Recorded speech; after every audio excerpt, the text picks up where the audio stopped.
Mucho se ha hablado del power creep dentro del Yu-Gi-Oh! TCG, y me he decidido ejemplificarlo mediante una de las frases más usadas a la hora de escribir el Yu-Gi-Oh! Actual. Estoy hablando de Break My Board. El término Break My Board o rompe mi campo es usualmente usado de manera provocativa por algunos usuarios del juego, ya sea en forma de meme o por simple diversión al crear campos imposibles de vencer, o bueno, al menos no de manera convencional.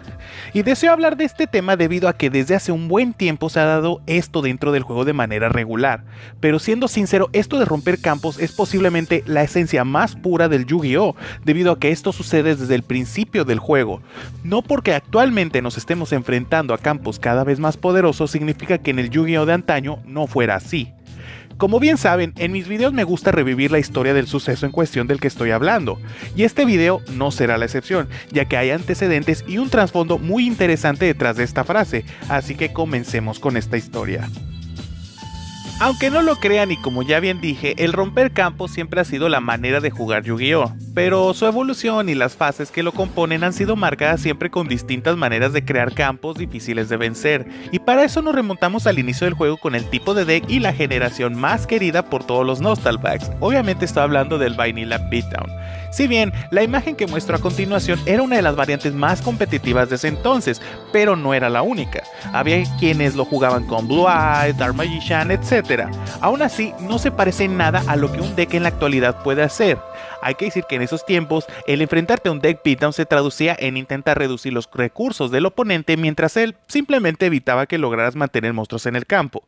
Monstruos de alto ataque sumado con magias y trampas de destrucción no era algo para subestimarse en esos tiempos, y es que aún en nuestros días aún es temible enfrentarte a algo tan simple como un monstruo y 5 cartas boca abajo. Si bien el beatdown no ha evolucionado mucho en estos tiempos, sí se le fueron incorporando más y mejores cartas, como Torrential Tribute, Mirror Force, etc., haciéndolo más difícil de ir en contra, pero a fin de cuentas seguía con el mismo objetivo y mecánica. Después pasaríamos al infame Yatalok, que con un simple pajarito de 200 de ataque era capaz de causar pesadillas creando un no campo irrompible porque simplemente no tenías cartas para hacerlo, lo que para mí es sinónimo de perfección. Un tiempo después la baraja Gold Control tomaría su lugar como el Break My Board por excelencia, que esta baraja convocaba con mucha facilidad, bueno, al menos para la época, a los primeros floodgates del juego, que eran cartas como Thousand Iris Streak, The Last Warrior from Another Planet, Dark Balter the Terrible, King Dragoon, Oyama King, Ryo Senshi, etcétera, etcétera, etcétera. Gracias a Metamorfosis, todos estos monstruos compartían en común la habilidad de negar, hacer stall o nullificar cartas del oponente. ¿Les suena conocido? Y a su vez contaban con magias y trampas para protegerles. Poco tiempo después llegaría Cyberstain, que sería utilizado de la misma manera como lo fue Metamorfosis en ese tiempo, que también lograría generar un impacto igual en la cuestión del Break My Board, pero en menor medida. Cabe resaltar que en esos tiempos del Gold Control no había muchas cartas con que hacer counter a un negador de primer turno, sobre todo si el negador podía negar tus únicos outs.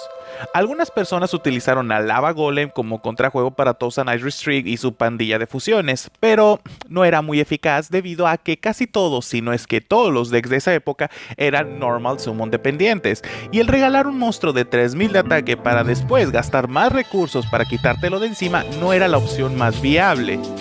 Por el 2007 o 2008 también hubo una baraja que demostró ser de cuidado al tener una capacidad altísima de negación y a la vez de robo y protección, como lo fue el Counter Fairy, que pasó con más pena que gloria debido a que nunca ha sido un deck consistente, pero con la mano correcta, como todos los decks, era capaz de colocar en posición fetal a sus oponentes. De nuevo, estamos hablando de la típica baraja de un monstruo y 5 cartas boca abajo.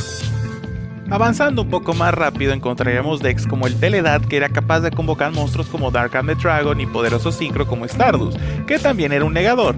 No solo eso, en esos tiempos no había muchas cartas que pudieran eliminar monstruos del campo sin tener que destruirlos, y el resultado final era un campo con monstruos de alto ataque y negadores de destrucción. Ya en medio de la era Synchro, el arquetipo Infernity demostraría el poder de la negación buscable por medio de cartas como Infernity Barrier, que como dije en la parte 6 de la historia del meta, esta marca un precedente, un hecho histórico en este juego al ser la primera vez que una carta podía ser traída del deck a la mano, y estoy hablando de una trampa counter.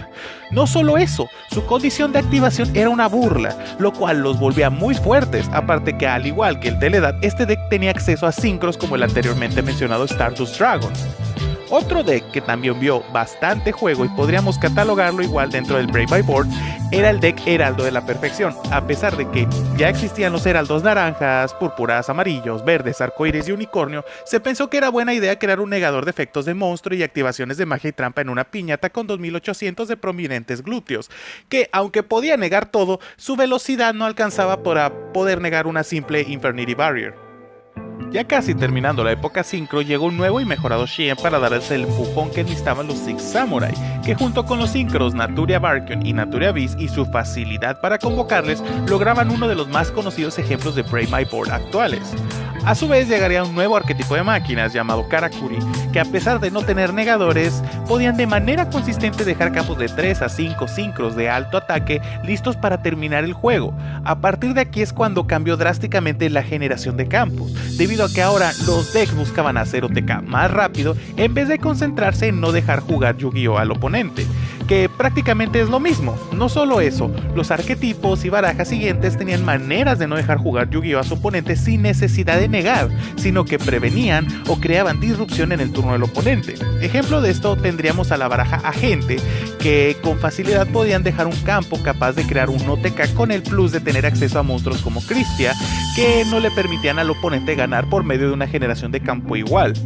Posteriormente regresaríamos a unos momentos oscuros como el tipo Yatalok, con decks como Wind Up y Dark World, siendo capaces de dejar un buen campo y aparte dejando al oponente sin mano con qué responder. Y si se lo preguntan, en el caso de Dark World me refiero al uso de los virus. Y así continuó un par de años con la temática de OTK o muere, siendo la tendencia de buscar el OTK rápido. Y en dado caso que tu baraja no fuese capaz de hacer OTK o hacerlo rápidamente, entonces incluías cartas como Torrential Tribute, Mirror Force, Dimensional Prison, etc. para no permitir los OTK, pasando de rompe mi campo a puedes OTKearme a través de mi campo, que en simples palabras es lo mismo, pero con la diferencia de que el defensor no buscaba romper el campo del oponente. Mirrormail, Chaos Dragons y Dragon Ruler seguirían con esta misma temática, mientras que Spellbook y Evil Swarm se concentrarían en no permitir jugar Yu-Gi-Oh al oponente, siendo un juego del gato y el ratón donde uno crea un campo y el otro intenta romperlo. No fue hasta mediados del 2014 donde se empezó a ver de manera clara y se acuñó de manera general el término de Brave My Board, siendo el arquetipo Sylvan posiblemente el predecesor directo de esta rama. Abusaba de cartas como Vanity Emptiness y generaba un campo de negadores como Divine Dragon Knight Felgrand y Stardust Spark Dragon. Pasaríamos después al arquetipo Clifford, del cual abusaba de la presencia de campo gracias a la mecánica péndulo, y utilizando una gran variedad de flogues, siendo Vanity Emptiness y Skill Drain los más notables. Sí, gracias al de Clifford es el por qué estas cartas fueron golpeadas en las listas de baneo. Y aún así resurgiría después con una variante casi igual de infame llamada Turbo Torre. Como pueden notar, las corrientes cambiaron más al estilo de prevención y OTK a la de simplemente negar.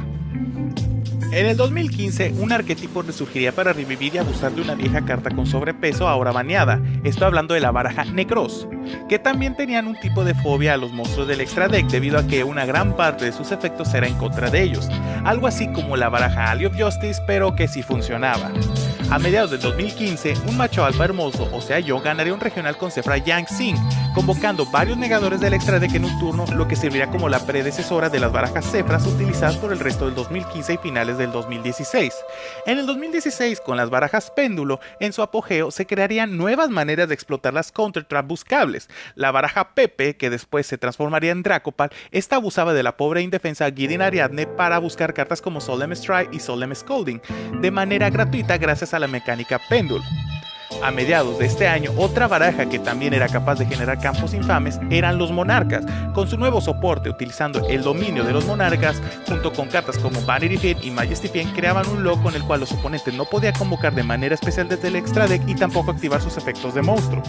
Y creo que los sucesos durante el 2017 ya lo saben todos. Aquí es donde explotó la facilidad de crear campos difíciles de romper, y con ello la necesidad de romperlos. empezando con cartas como los monstruos Kaiju, que después demostrarían no ser suficiente. Cuando llegó la explosión de la baraja Spiral, junto con ella también llegó una carta que llevaba tiempo existiendo. Empezó a haber más juego en el side deck e incluso en el main deck de los jugadores, el dragón alado de Ra modo esfera. En tipos actuales, cualquier deck puede convocar suficientes monstruos al campo para que esta carta esté viva la mayoría del tiempo, y de que al no ser una convocación especial, sino una convocación por tributo, podía quitar hasta 3 monstruos problemáticos en un simple turno.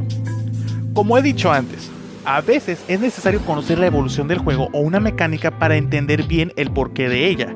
Si bien, como pueden observar, el crear y romper campos siempre se ha llevado a cabo en el juego porque prácticamente de eso se trata el Yu-Gi-Oh! El lado malo de esto es que desde un poco de tiempo a la actualidad, la facilidad de crear campos y su fuerza ha crecido de manera exponencial. Cuando antes, uno necesitaba una combinación exacta de cartas o una gran cantidad de ellas para poder crearlos, a comparación de los tiempos modernos, donde con una o 2 cartas en la mano, estos campos se generan, lo que ha dado como consecuencia la introducción de cartas más fuertes para romperlos, dejando a los viejos decks de lado. Aquí es donde realmente se nota y se ve el power creep del juego, donde en vez de un balanceo más duro, se generan cartas para poder ser más fuertes que las actuales, para poderlas contrarrestar, vaya. Y de esta manera se genera un círculo vicioso donde en vez de debilitar o al menos crear cartas mínimamente más fuertes o versátiles, parece un concurso para ver quién tiene más grande el pene.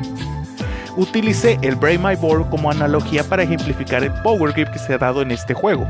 Pero aunque no lo crean, también tiene su lado positivo, porque con las cartas y decks actuales, y hablo de los que están dentro del meta a la hora de hacer este video, el juego se ha ralentizado lo suficiente, hablando exclusivamente en la cantidad de turnos para jugar un juego, en comparación de la porquería que fue el año pasado, lo que en la opinión de un servidor es más disfrutable. Si bien el acceso a las cartas que te ayuden a hacer esto requieren de una inversión económica considerable, pero eso no significa que no existan. El power creep pasa en todos los juegos, que a pesar de que yo no estoy de acuerdo de la velocidad con la que se ha dado en este juego, lo acepto tal y como es. Les dejo esto para que reflexionen y por favor déjenme sus opiniones en la caja de comentarios. Esto es todo por el video de hoy, me despido y les deseo un excelente fin de semana. Cuídense.